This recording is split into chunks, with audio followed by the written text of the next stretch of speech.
우리 욥기 12장 말씀이 되겠습니다. 우리 다 같이 봉독하시도록 하겠습니다.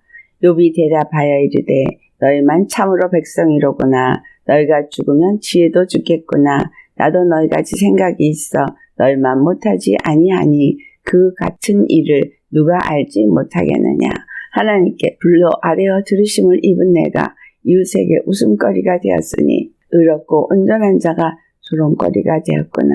평안한 자의 마음은 재앙을 멸시하나 재앙이 실족하는 자를 기다리는구나. 강도의 장막은 형통하고 하나님을 진노하게 하는 자는 평안하니 하나님이 그의 손에 후히 주심이니라. 이제 모든 짐승에게 물어보라. 그것들이 내게 가르치리라. 공중의 새에게 물어보라. 그것들이 또한 내게 말하리라. 땅에서 말하라. 내게 가르치리라. 바다의 고기도 내게 설명하리라. 이것들 중에 어느 것이 여호와의 손이 이를 행하신 줄을 알지 못하랴.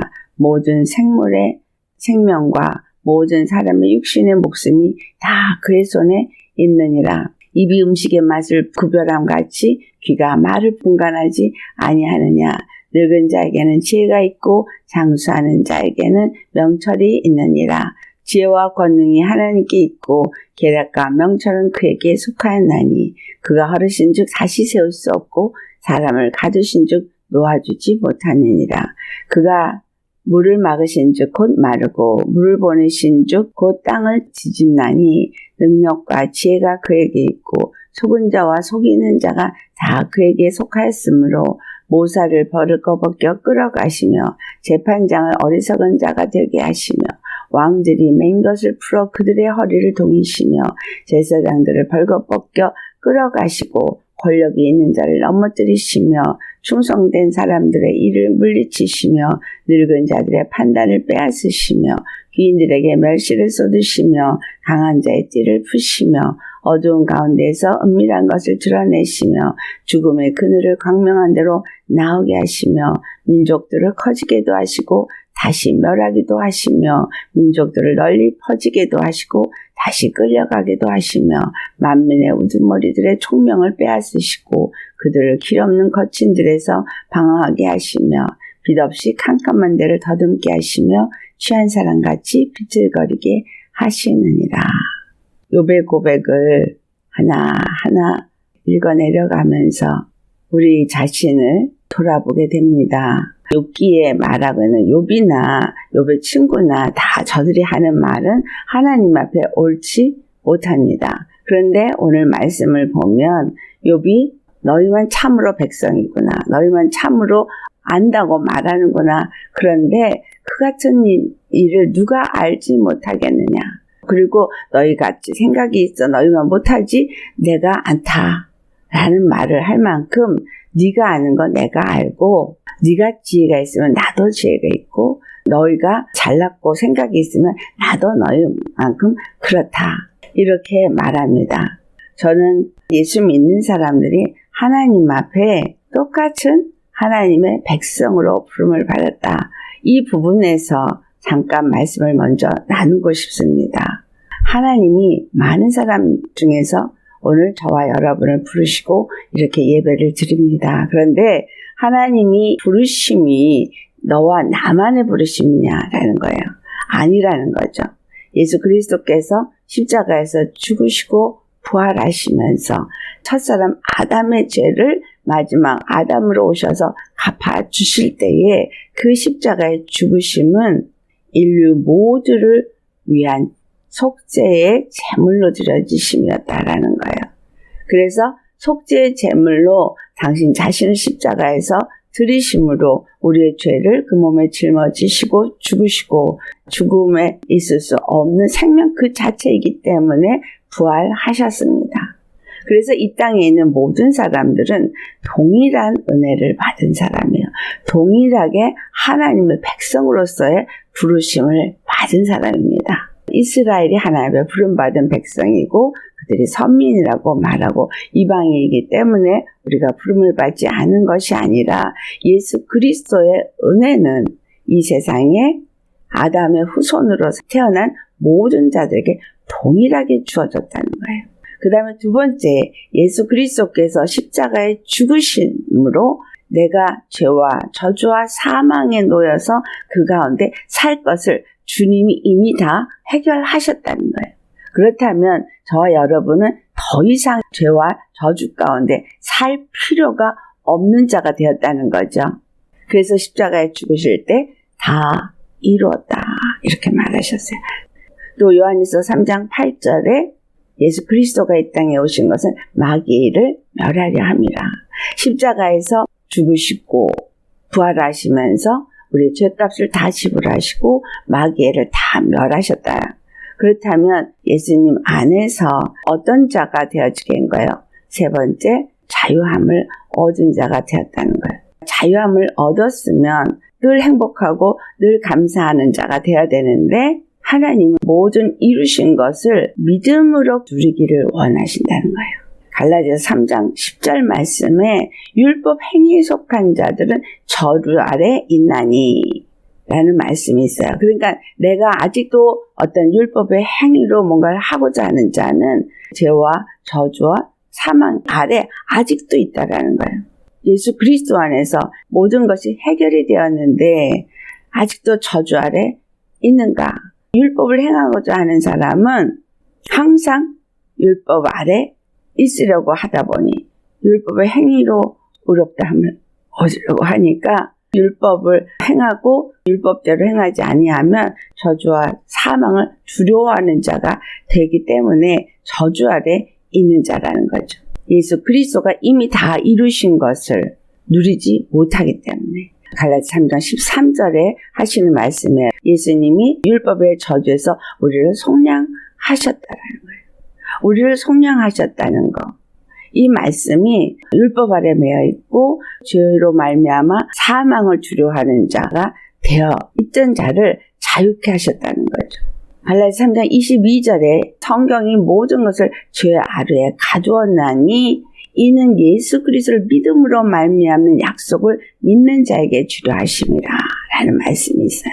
율법을 주고 성경을 준 이 것들은 이스라엘에게만 준 것이 아니라 모든 사람에게 주었다. 근데 그것은 죄를 깨닫게 함으로 우리로 하여금 죄 아래 가두은 바가 되어지게 하였다는 것.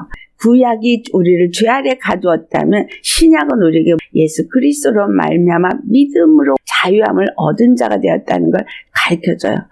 그래서 약속을 가진 자가 되어지도록 이 모든 사람들을 다 그렇게 율법 아래에, 죄 아래에 가두었다. 율법 아래에서 벗어날 수 있는 길은 이 땅에는 없다. 욥의 친구들이 욥을 어디다 가둬요? 저주 아래 가두고 있어요. 죄 아래 가두고 있어요.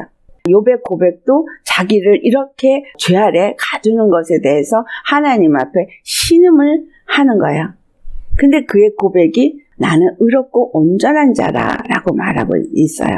이 말씀 하나만 보면 어떻게 저렇게 교만할 수 있는가? 자기가 의롭고 온전하다라고 말하고 있고 이것 때문에 욥의 친구들도 하나님 앞에 네가 어떻게 의롭고 온전한 자가 될 수 있겠는가라고 비난을 하는 것을 우리가 계속 살펴볼 수가 있죠. 지금 이 욥이 너희가 죽으면 지혜도 죽겠구나. 너희가 참 잘난 척도 하고 있구나. 그래 니네들이 그렇게 지혜가 많아? 근데 나도 너희가 아는 건 다 안다는 거예요. 머리로 아는 것과 정말 아는 것은 다릅니다. 우리는 예수 그리스도 안에서 동일한 은혜를 받았어요. 욥이 니네가 말한 건 나 아는데 지금 나는 이 당하는 일을 이해할 수가 없다는 거예요. 왜 나한테 이와 같은 일을 하셨는가? 내가 의롭고 온전한 자가 되기 위해서 그렇게 하나님을 경외하고 그 길을 가는데 내가 왜 이를 당하는지 알 수가 없다라는 거예요. 우리 주 예수 그리스도의 사건도 마찬가지입니다.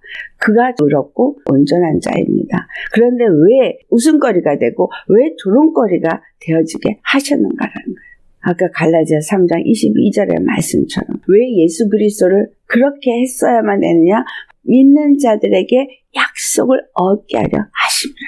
그렇다면 왜 욥이 이와 같은 고통을 당했냐? 믿는 자에게 약속을 주기 위함이다라는 거죠. 무슨 약속? 인생은 아무리 알아도 하나님이 알게 하지 않으면 알 수 없는 존재라.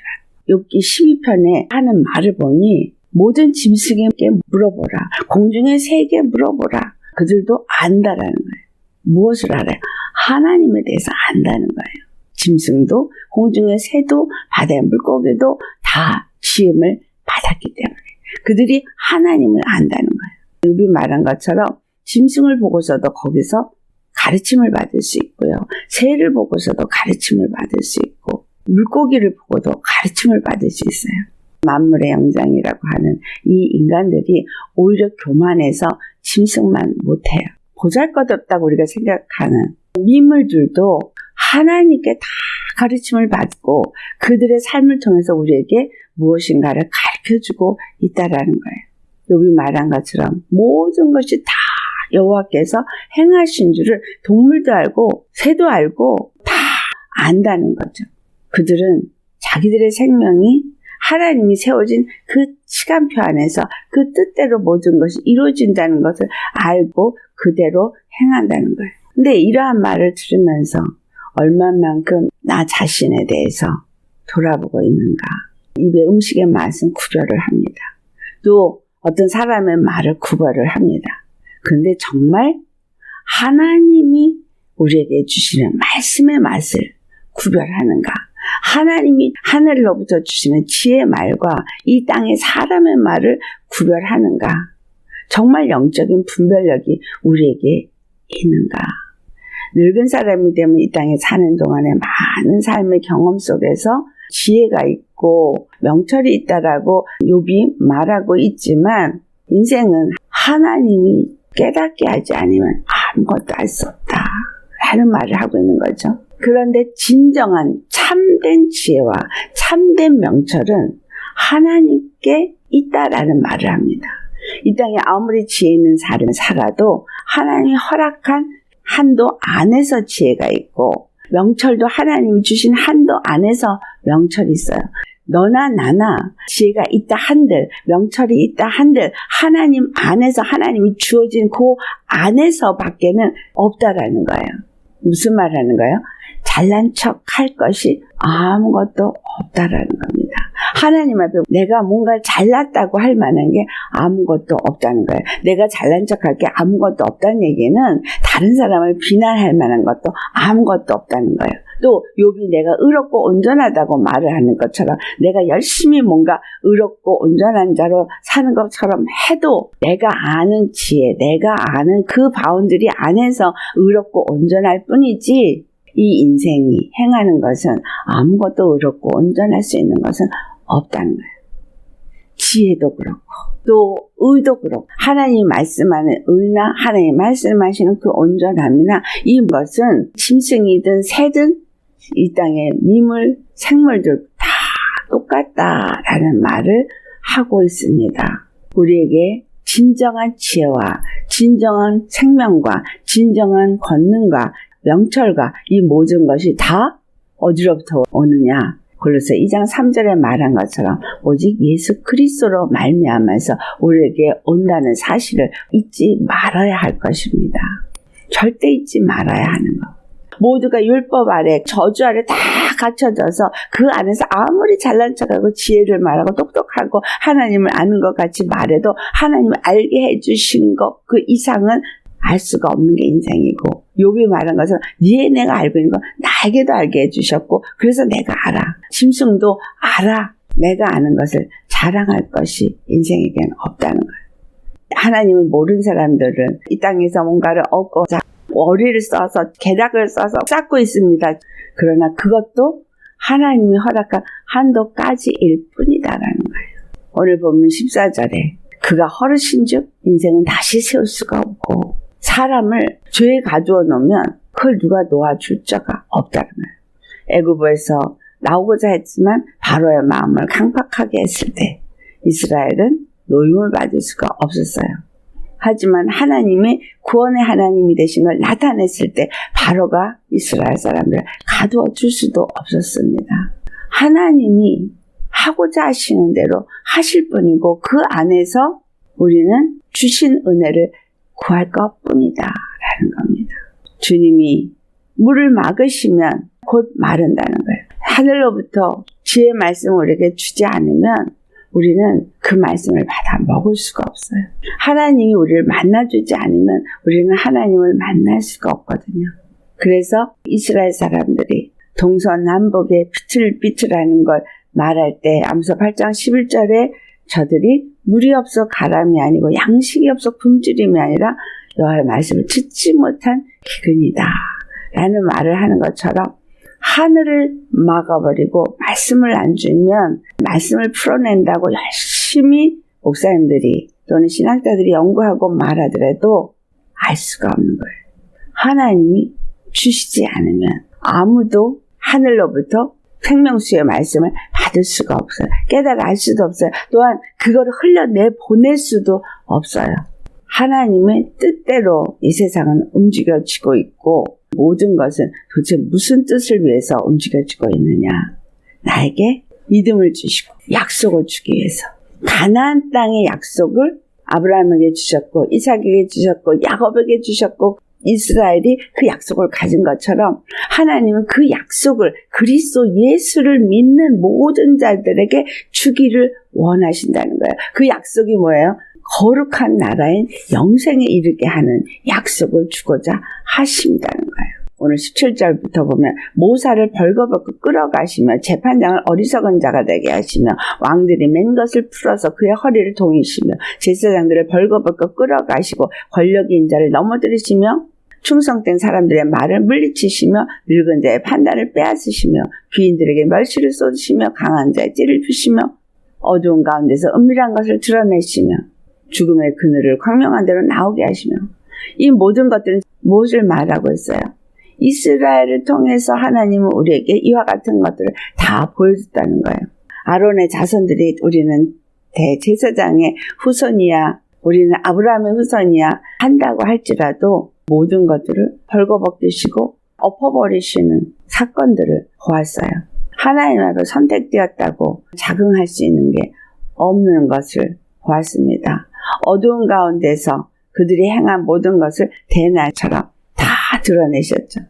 좌우의 날선 어떤 것보다도 예리하여서 우리의 영과 혼감이 관절과 골수를 찔러 쪼개어서 우리를 지으신 이 앞에 하나도 드러나지 않을 것이 없이 다 벌거벗어지는 것처럼 제사장일지라도 벌거벗겨서 끌려갈 수 있게끔 이스라엘이 바벨론에 끌려갈 때 그렇게 했지만 끌려가게 하신 것이 믿음을 그들에게 갖게 하기 위해서 하나님이 그 모든 것을 허락하셨을 때 나는 제사장인데 믿음이 있는 의롭고 온전한 자인데 다 똑같이 바벨론에 끌려갔습니다.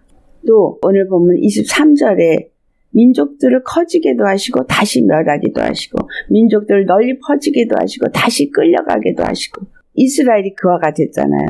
하나님이 커지게도 하시고 완전히 또 멸하게도 하시고 전쟁에 나가서 죽음을 당해서 군사가 얼마 없게끔 되기도 하시고 만민의 우두머리들의 총명을 빼앗으시고 다니엘서 4장을 보면 느부갓네살 왕이 총명이 빼앗기고 짐승과 같이 돼서 다닌 것이 기록된 것을 알 수 있습니다. 하나님이 그에게 총명함을 다시 주실 때에 그가 다시 돌이켜서 공포한 것 그것이 다니엘서 4장에 기록이 되어 있잖아요. 이방인의 왕도 하나님의 그 입술을 들어서 찬송을 받으신다라는 거예요. 오늘 욥의 고백 속에서 나에게 주신 말씀은 무엇이냐? 여기서 가장 중요한 거 하나를 뽑아서 말하면 무엇이겠는가? 우리가 알고 있는 하나님, 우리가 알고 있는 예수님, 우리가 얼만큼을 알고 있다고 그것을 자랑한다 할지라도 은혜를 주셨기 때문에 그만큼 은혜를 받고 그만큼 알게 하셨기 때문에 그만큼 알고 믿게 해주셨기 때문에 믿고 있다라는 거예요. 그러니까 자랑할 것이 없다라는 겁니다. 고린도전서 4장 3절과 4절을 보면 다른 사람에게 판단받는 것은 나에게 아주 작은 일이다 라고 말해요. 그러면서 나도 나를 판단하지 아니하다. 그리고 4절에 내가 자책할 아무것도 깨닫지 못하나. 욥이 말한 것과 같은 말을 지금 이가 하고 있다라는 것을 알 수 있어요. 내가 자책할 아무것도 깨닫지 못해. 너희들이 나를 판단하지만 그건 아무것도 아니야. 아주 작은 일로 여긴다는 거예요. 왜냐하면 나도 나를 판단하지 않는다. 우리의 믿음은 바로 여기에 있어야 돼요.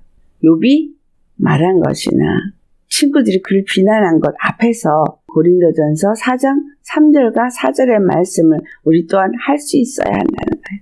하나님은 처음부터 인생은 죄인인 것을 아셨어요. 처음부터 인생은 죄인이기 때문에 은혜가 필요할 뿐이라는 것을 아셔요. 아까 우리가 말씀을 나눴던 갈라디 3장 22절에 우리를 죄 아래 가두어졌다는 거예요. 우리는 은혜가 필요한 인생일 뿐인 거예요. 그런데 죄 가운데서 우리를 성령에서 건져내시기 위해서 예수님이 이 인생의 죄를 그 몸에 다 짊어져 버리신 거예요.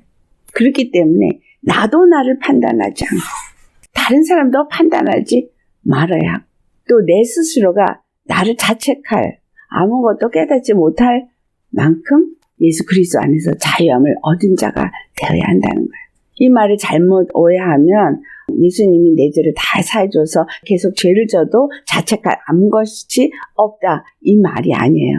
예수 그리스도께서 내 모든 것을 아시고 그 모든 것이 예수 그리스도 손 안에 있고 내가 그분 안에서 지음을 받고 그분 안에서 구속고 죄사함을 받았어요.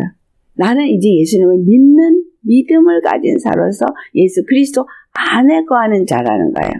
예수 그리스도 안에서 예수 그리스도께서 나에게 행하게 하시는 대로 내가 그 일을 행할 뿐인 이 믿음의 사람이 되어졌다면 나도 나를 판단하지 않고 또 자책할 아무것도 깨닫지 못한다고 할 만큼 내 스스로도 나를 죄인으로 정죄하지 않는다는 거죠.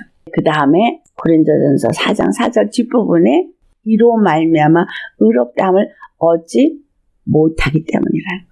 어떤 율법의 행위로 우리의 육체의 행위로 하나님의 의롭다함을 얻을 수 없기 때문에 이 육체는 어차피 죄인이라는 거예요. 모든 것이 죄인이라는 거예요. 육이 생각하는 거든 육이 말하는 거든 육이 행동하는 거든 육은 다 죄인데 내 죄, 네 죄 할 것 없이 똑같은 죄인이라는 거예요. 너한테 조금 하나님이 지혜를 더 주셨고 나한테 조금 덜 주셨고 서로 아는 것이 조금 다르다고 할 수 있을지 모르지만 우리는 너나 나나 서로가 판단하거나 판단받을 만큼 차이가 있는 것이 없다는 거예요. 예수 그리스도 안에 있지 않으면 똑같이 다 율법 아래 있고 똑같이 죄 아래 가두어진 자이고 아무리 지혜가 더 있는 것 같고 공부를 더 많이 해서 많이 아는 것 같아도 그것도 하나님이 허락했기 때문일 뿐인 것이고 그것으로 판단할 만한 것이 못 된다는 거예요. 뭐가 중요하냐?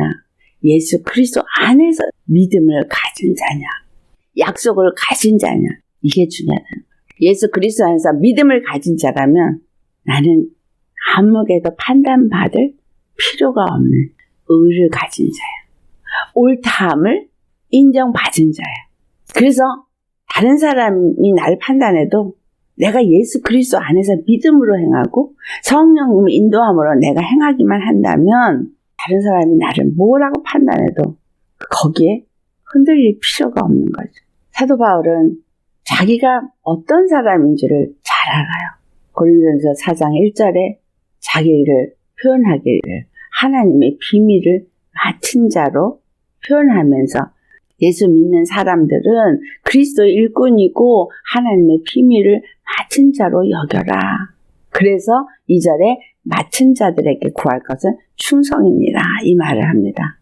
네가 예수 그리스도 안에서 죄사함을 받았으면 그 죄사함 안에서 내가 그 믿음으로 받은 그 약속이 무엇인지를 알고 이제는 하나님 안에서 비밀을 맡은 자로서 그리스도의 일꾼으로서 네가 맡은 일에 충성을 다하라. 그러면 다른 사람이 무엇을 판단하든 그것은 작은 일이야. 나도 나를 판단하지 않아. 하나님이 우리의 작고 크고의 죄를 카운트하고 있다고 생각하세요? 우리의 죄는 이미 다 사해 주셨고 우리가 믿음 안에 있느냐 아니냐 이걸 보고 계시다는 거예요. 육체 안에 있는 상태, 율법 아래 있는 상태에서는 누구도 의롭다함을 얻을 자는 없다는 거죠. 고난 가운데 있는 욥이나 그들을 비난하는 그 친구들이나 그들이 예수 그리스도 안에 있지 아니하면 똑같은 죄인일 뿐인 거예요. 하나님을 얼만큼 안다고 말한다 한들 그것을 그들을 의롭게 하지 못한다는 거예요. 니네가 아는 거 나도 알아. 짐승도 알아. 새도 알아. 물고기도 알아. 그겁니다. 다만 욥이 말하고 싶은 건 뭐예요? 왜 하나님 나에게 이와 같은 일을 허락하십니까? 내가 도대체 무엇이기에 이와 같은 일을 나한테 허락하셔서 나를 이렇게 고통 가운데 두시나이까? 자기가 너무 괴롭고 힘드니까 하나님 앞에 자기의 고통을 토해내면서 하나님한테 그 이유를 알고 싶어서 부르짖는 거죠. 결국 욥은 하나님께 말씀을 듣죠. 그 들은 말씀이 뭐예요? 우리는 아무것도 아니라는 거. 인생은 아무것도 하나 앞에 자랑할 것이 없다는 거. 말거리도 안 된다는 걸 가르쳐 주시잖아요. 하나님 앞에서 잘났다고 할 것이 아무것도 없다는 겁니다. 하나님이 내게 주었어도 그것을 한순간에 엎으실 수도 있고 아무것도 없는 것 같아도 한순간에 얻을 수도 있게끔 하시는 분이신데 내게 주어진 모든 상황 속에서 이 욥을 통해서 우리에게 가르쳐주는 것 묵묵히 믿음으로 그 길을 가면 하나님께서 반드시 복을 주시더라. 우리 예수 그리스도를 통해서 우리에게 가르쳐 주신 것 능력과 지혜가 그에게 있다라는 거예요. 모든 것들이 하나님 손 안에 있다는 거죠. 캄캄한 곳에서 더듬으면서 고통 가운데 있어도 하나님을 찾으면 구원이 하나님께로부터 온다는 것을 말해주고 있어요.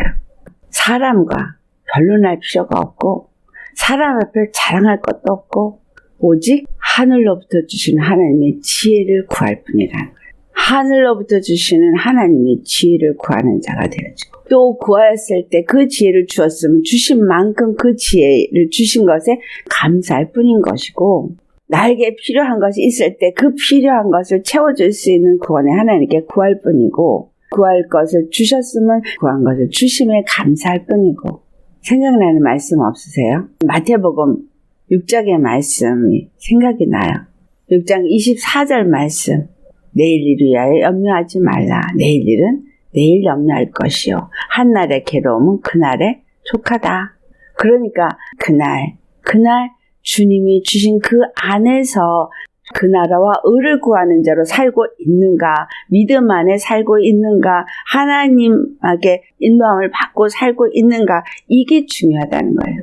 어떠한 상황 속에서 어떠한 길을 가고 있느냐, 그것을 내가 분별하고 바른 길을 가는 것이 중요한 것이지. 이 옆에 있는 친구가 말하는 것 때문에 마음에 낙심하기도 하고 분을 내기도 하고 속상하기도 하고 그렇죠. 다른 사람과 비교해서 나는 뭐가 잘못돼서 나는 이 고통을 겪는가 하는 생각을 할 때도 있고 그런데 이 욥기를 통해서 우리가 생각할 수 있는 것 나에게 어떤 일이 있든 그 상황 속에서 나는 하나님의 은혜를 받은 자이다. 세상에 사람의 힘과 노력으로 의로울 수 있고 온전함을 이룰 수 있는 길은 없다. 예수 그리스도 안에서 약속을 가진 자로서 믿음으로 나아갈 때에만 의로워질 수 있고 온전해질 수 있고 우리를 의롭게 하시고 온전케 하기를 원하시는 하나님의 뜻이 있기에 반드시 우리를 그렇게 하신다. 얼만큼 지혜가 더 있고 능력이 더 있고 얼만큼 세상에서 얻은 게 많고 적고 배운 게 많고 적고가 아니라 예수 그리스도 안에서 지혜를 주시는 이도 그분이고 능력을 주시는 이도 그분이고 내가 지혜가 있다고 해도 그거를 뺏어가시고 엎으실 수도 있고 또 능력이 있다고 해도 그것을 그냥 한순간에 아무것도 아니게 하실 수 있는 분도 그분이라는 거. 나의 삶을 예수님 앞에 내어놓고 겸손할 수 있는 사람. 이런 사람이 믿음의 사람이다 라고 생각하셔야 한다. 이거 제가 깨달은 말씀이에요. 하나님 앞에서 내일을 생각하니까 매일 주님이 주신 그 안에서 잘 가고 있나? 마태복음 6장 33절에 너희는 먼저 그 나라와 그 의를 구하라. 오직 그 나라와 의를 구하는 자, 예수 그리스도 안에서 믿음으로 나아가는 자 반드시 그 약속을 얻게 될 것이고 사람의 노력이나 열심으로 아니면 얼만큼 알고 얼만큼 잘하는 것으로 의로워질 거나 아니면 영생에 이룰 수 있는 것은 없다. 우리 주 예수 그리스도가 주신 은혜와 그가 주신 그 사랑이 얼마나 큰지를 매 순간 알아가는 것이 인생의 가장 중요한 일이요. 또 이 욥기를 통해서 우리에게 주시는 말씀이 아닌가라고 생각합니다. 많은 다른 것들을 여러분 생각하실 수 있겠지만 오늘 이 말씀을 통해서 깨달은고 또 생각한 바를 나누고자 하는 것을 나눴습니다. 여러분 마음에 생각되어지는 대로 우리 주님 앞에 기도하시겠습니다. 할렐루야. 거룩하신 아버지 참 감사합니다. 모든 만물이 하나님의 손 안에서 지음받은 것처럼 우리를 조성하시고 우리를 하나님의 뜻대로 빚으셔서 하나님의 형상을 다 함께 지으신 주님 감사드립니다. 우리 인생들이 하나님 앞에 죄를 짓고 죄 가운데서 나름 의를 자랑하고 옳다 인정함을 받으려 하는 많은 것들이 있으나 그러나 우리 주 예수 그리스도 안에서 외에는 우리가 의롭다함이나 옳다 인정함을 받을 수 있는 길이 없음을 고백합니다. 주님 안에서 우리가 거하는 자가 되기를 원하고 세상에 있어서 뭔가 자기를 높이고 자기를 자랑하며 하나님을 안다고 말하며 다른 사람을 판단하고 정죄하며 살았던 모든 것들을 아버지 이 시간 다 내려놓기 원합니다. 우리 주 예수 그리스도 안에서 우리는 동일한 은혜를 받은 자요. 예수 그리스도 안에서 동일한 약속을 받은 자요.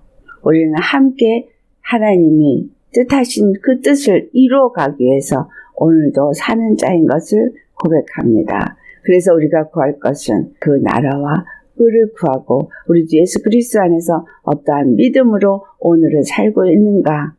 그래서 오늘 내가 염려하는 것은 오늘에 족하고 내일 일은 내일 염려할 뿐인 것을 주님 앞에 다시 한번 깨닫고 내려놓습니다. 겸손해야 되기 때문에 겸손하는 것이 아니라 우리는 하나님 앞에 아무것도 아니기 때문에 내가 가진 것은 하나님이 다 주신 것이고 또 내가 아무것도 없다 할지라도 하나님이 또 다 주실 수 있는 분이기 때문에 매일을 주님만 구하고 주님께 맡기고 주님만 의지하면서 그래서 주님과 함께함이 감사하고 주님께 받은 은혜가 감사하고 주님께 오늘도 받고 있는 사랑이 감사해서 매일 감사와 감격과 정말 찬양이 넘쳐나는 우리가 되어지게 하여 주시옵소서. 주님은 이미 다 이루었다 하셨습니다. 예수 그리스도 안에서 다 이루셨습니다. 우리가 예수님 안에만 있다면 다 이룬 것을 우리는 누릴 수 있는 자인 것을 고백합니다. 예수님, 능력 주시는 자 안에서 모든 일을 할 수 있음에 감사하고 오직 우리 자신을 예수님 앞에 내어놓고 예수님 안에서 능력 주시는 자 안에서 주님이 하게 하시는 대로 지혜를 주신 안에서 능력을 주심 안에서 감사함으로 그 모든 일을 매일매일 행할 수 있는 우리 모두가 되어지게 하여 주옵소서. 한날의 괴로움은 그날의 족하다 했었습니다. 오늘 괴로움이 오늘 감사로 바뀌어지게 하시고 오늘 흘린 눈물이 찬양으로 바꿔지게 하여 주옵시고 매일매일을 주님을 믿는 믿음에서 떠나지 않게 하여 주옵소서. 예수님 참 감사합니다. 우리에게 이 은혜를 주시고 예수님을 더욱더 알아갈 수 있게 하시는 은혜에 감사하며 우리 주 예수 그리스도 이름 받들어 감사 기도드리옵나이다.